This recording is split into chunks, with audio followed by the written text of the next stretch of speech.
Vem. Vem comigo. Gente do céu, o assunto é sério, viu? Você tem aí um parente, um idoso, numa casa de repouso? Pai, mãe, avó? Eu tive. Graças a Deus não tive problema. Mas quando o tempo passa, chega a vez da gente retribuir toda aquela dedicação, né? Aos pais e tal, tudo mais, de cuidar deles. Retribuir todo aquele cuidado que eles tiveram conosco. Mas como a vida tá difícil, não tá fácil para ninguém, uma correria sem fim, nem sempre é possível, às vezes, dar a atenção que o pai precisa, que a mãe precisa, né? Que a gente... aquela atenção do dia a dia, né? Eu passei por isso. Que nós somos capazes de dar, né? Era o caso do meu pai, por exemplo, né? A mãe não tinha condição de dar a atenção especial que ele precisava, né? E ele precisava de atendimento de enfermeira e tal, tudo mais. Então, às vezes, é necessário. Algumas famílias recorrem a clínicas especializadas na esperança de que os idosos vão ser bem tratados, receber todo o cuidado de profissionais de saúde.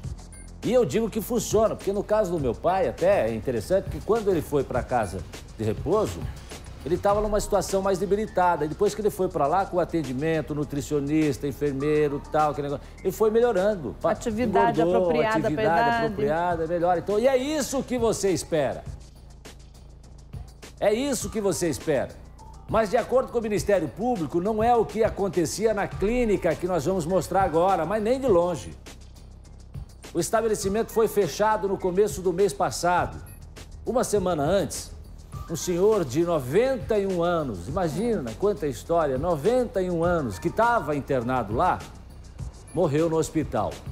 Os sinais apontavam maus tratos. A morte foi uma complicação de uma fratura no fêmur. Depois disso, mais casos passaram a ser investigados. Foram pelo menos 4 mortes nos últimos meses. A mais recente foi na última sexta-feira. Um advogado de 77 anos também tinha dado entrada no hospital com sinais de maus tratos após o fechamento da clínica.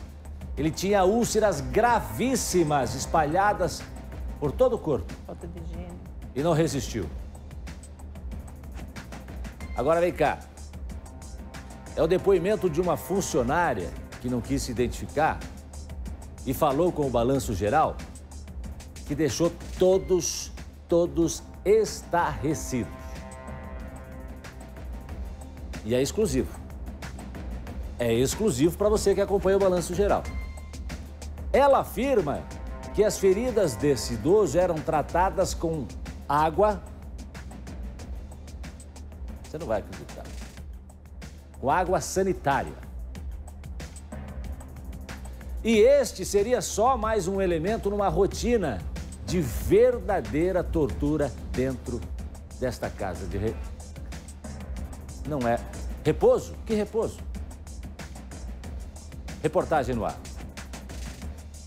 O Ministério Público do Paraná está investigando a morte de mais um idoso que esteve internado nesta clínica de longa permanência na Zona 5, em Maringá. Alaor Gregório, de 77 anos, morreu no dia 13, dias após ter sido retirado da clínica por conta da interdição, expedida a mando do MP, pois a instituição era investigada pela morte de outro idoso. Alaor saiu da clínica direto para o hospital, pois apresentava inúmeros ferimentos. E uma das causas da morte foram as úlceras de pele que ele apresentava no momento da visita no local. O Ministério Público apura, além dessa situação, né, a relação da morte desse idoso também com suposto maus tratos ou até mesmo uma tortura por parte da proprietária da clínica e da sua filha.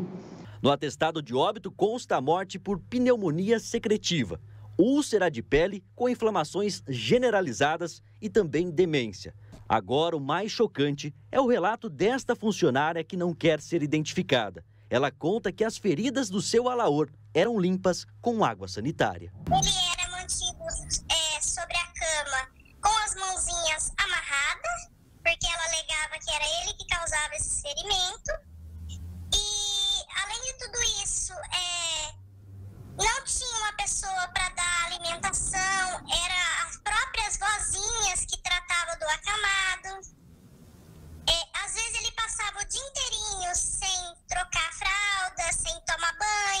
A família de Alaor Gregório preferiu não gravar entrevista. Nós conversamos com a família por telefone, inclusive essa que conversou comigo é a filha do seu Alaor. Eles estão muito chocados com tudo que teria acontecido no interior dessa clínica e preferem não gravar entrevista neste momento. Mas passaram algumas informações importantes e inclusive o atestado de óbito do seu Alaor, na qual aponta todas as informações da causa da morte dele. Provavelmente ferimentos, inclusive por maus tratos que teriam ocorrido no interior da clínica. Os relatos da ex-funcionária estão todos com o Ministério Público e impressionam por tudo que os idosos possam ter passado enquanto a clínica estava funcionando. E nem imaginava que se passava aquilo numa clínica particular, porque nem em clínica, nem em asilo, no caso, você não vê um absurdo daquele nível. Alaor foi advogado da Câmara Municipal de Maringá e da Prefeitura. O ex-funcionário teve uma história ilustre frente aos movimentos sociais da consciência negra. Nos últimos anos de vida, sofria com demência e, para ter cuidados especializados, a família pagava a clínica. Os familiares jamais imaginavam que, na verdade, os últimos anos do advogado possam ter sido de tortura. Quando eu ajudava ela a trocar ele só segurava na minha mão com muita força, que eu sentia que ele estava com dor. Ela falou assim, nada, que tá com dor nada, ele tem que pagar. Isso aí era advogado, tirou muita gente da cadeia. O ferimento dele, você via o osso. Você via o osso. Ela saía lá no fundo do quintal e catava uma babosa, sei lá o que, enfiava naquele ferimento dele ali e enfiava os gases e largava. Até agora, são 4 mortes de idosos que residiam na instituição e que estão sendo investigadas. A proprietária da clínica está presa há mais de 2 semanas. Olha, a informação lá de Maringá e região, né? É que isso realmente está repercutindo. Aliás, já está repercutindo no Brasil todo. Você acha que a pessoa, por ser dona, né, por comandar uma clínica dessa, uma clínica dessa de repouso, tem o poder de decidir se aquela pessoa ou aquela pessoa tem que sofrer ou não sofrer? Não é Deus, não é juiz. Vai fazer justiça para quê? Quem disse que pode? Quem é que disse que você tem o poder de decidir quem sofre e quem não sofre? Aliás, ali, pelo que tudo indica, todo mundo sofreu. Quer dizer, eu acho que quem entrou da porta para dentro dessa clínica entrou no inferno. Porque foi só sofrimento. Casa de horrores, né? Foi só sofrimento. E depois que surgiu o primeiro caso, viu, doutora Márcia? Depois que surgiu o primeiro caso, aí foram aparecendo mais. Foram aparecendo outros casos. E deve surgir, inclusive, mais, viu, doutora? Porque de um modo geral, uma pessoa idosa que faleça, a princípio já tem alguns problemas, você não vai pensar que aconteceu algo diferente do que o término da pessoa, né? Agora, quando você vê que existem lesões, existem algumas lesões que você consegue fazer uma conexão até com a própria falta de higiene, que era algo que teria que ser feito, e como você disse, quem é ela para dizer quem deve sofrer ou não? O máximo que ela pode fazer como dona de uma instituição, como pode fazer o dono de um restaurante, é dizer assim, olha, eu não pretendo atender você. Poderia ter dito, procure uma outra casa que eu não gosto de atender advogados porque essa pessoa tem um problema anterior. Era o máximo, né? Agora, daí em diante, receber, e você sabe que uma clínica dessas não sai barato, né? De maneira nenhuma. Receber muito e ficar tratando as feridas dele com alguma coisa que ela pegou no quintal, né? Água sanitária, infringir um sofrimento e por isso tortura e se aproveitando de um momento em que a pessoa está tão frágil, tão debilitada que não consegue se expressar. É gravíssimo. O Ministério Público, o senhor Rubens está me informando aqui, está em cima, está atuante nessas investigações. E tem que estar. E tem que estar, tem que cumprir o seu papel, não tenha dúvida disso. Agora, eu quero que isso também sirva de alerta para quem está acompanhando o Balanço Geral. Sim. E que tem parentes, tem familiares em casas, em clínicas de repouso. Porque também eu acho que é uma responsabilidade nossa. De estar conferindo. De estar conferindo sempre. Aliás, eu me lembro muito bem, doutora Márcia, que Quando meu pai estava na clínica, existia lá, inclusive, um livro de assinaturas. Certo. Um livro de assinaturas. Cada vez que você ia visitar, você assinava para registrar que você esteve ali. Até por um controle da clínica, né? E da própria prefeitura aqui de Curitiba, quando a clínica era fiscalizada, para saber se tinha gente que tinha abandonado. Porque às vezes tem gente que também pega, coloca o parente numa clínica, deposita essa pessoa na clínica e deixa lá. E aí muitas vezes acontece o que a gente está vendo aqui. Então é responsabilidade do Ministério Público agora apurar e a fundo nessas investigações, está fazendo esse trabalho, mas que isso sirva de alerta para nós também.